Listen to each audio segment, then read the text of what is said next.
Rahu sir है तो Ketu rest of the body है।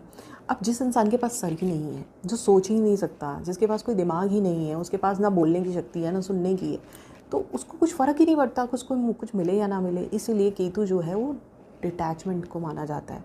केतु हमेशा डिस्कनेक्ट करते हैं। केतु को मेटेरियलिस्टिक चीज़ों से कोई लेना देना नहीं है, मोह माया से, शादी से, रिलेशनशिप से, बच्चों से, उनको कोई चीज़ नहीं चाहिए। किसी की दशा चल रही है या आप गोचर में आ रहे वाले आपके लगन में, या आपका कहीं ना कहीं अंतरदशा में आने वाले हैं, तो आपको क्या करना है, जितना हो सकता है अपने आप को डिस्कनेक्ट कर लो इन सब चीज़ों से। केतु कहेंगे जिस चीज़ से लगाव ज़्यादा लगाओगे आपको वो वहाँ से कहीं ना कहीं सफ़र कराएंगे, आपको एकदम से डिस्कनेक्ट कर देंगे उस जगह से। राहु फिर भी थोड़ा टाइम लेगा, केतु टाइम नहीं लेते। केतु उस टाइम एकदम से कहीं ना कहीं उस जगह से आपको हटा देते हैं। तो इसीलिए केतु के टाइम पे हमारे को थोड़ा सा स्पिरिचुअल होना चाहिए, जितना हो सकता है भगवान की तरफ बैलेंस करो आप केतु और राहु की एनर्जी को। क्योंकि राहु अगर रिजल्ट दे रहा है तो केतु थोड़ा बहुत तो वहीं पे अपने आप देगा, क्योंकि 1/7 एक्सेस में बैठे हैं तो रिजल्ट तो मिलना ही है।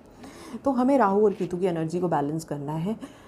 संन्यास नहीं लेना, ऑफ कोर्स वो चीज़ें हम नहीं कर सकते, तो आपको सिर्फ बैलेंस करने के लिए आप अपनी बेसिक जो चीज़ें हैं, जो अपना डेली रूटीन है वो फॉलो।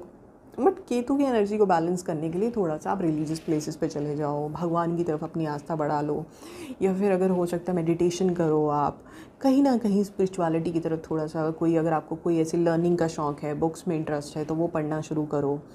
या आपके अगर कोई गुरु हैं तो उनसे कहीं ना कहीं कनेक्ट होने का टाइम बहुत अच्छा होता है केतु के टाइम पे। तो ये सारी केतु आपको चीज़ें देता है। तो हम अगर वो चीज़ें पहले ही अडाप्ट कर लें कि केतु हमारे को परेशान करेगा अगर हम भागेंगे रिलेशनशिप की तरफ, मैरिज की तरफ, तो अपने आप ही आप उस तरफ अपने इमोशंस को कम अटैच करो। भागने की ज़रूरत नहीं है। राहु और केतु के टाइम पे आपकी प्लानिंग वर्कआउट नहीं करेगी। जो भी इवेंट्स होंगे आप खुद भी चेक कर सकते हो, लाइफ में हमेशा सडनली ही होंगे अगर राहु और केतु का बहुत स्ट्रॉन्ग इम्पैक्ट है आपकी कुंडली पे।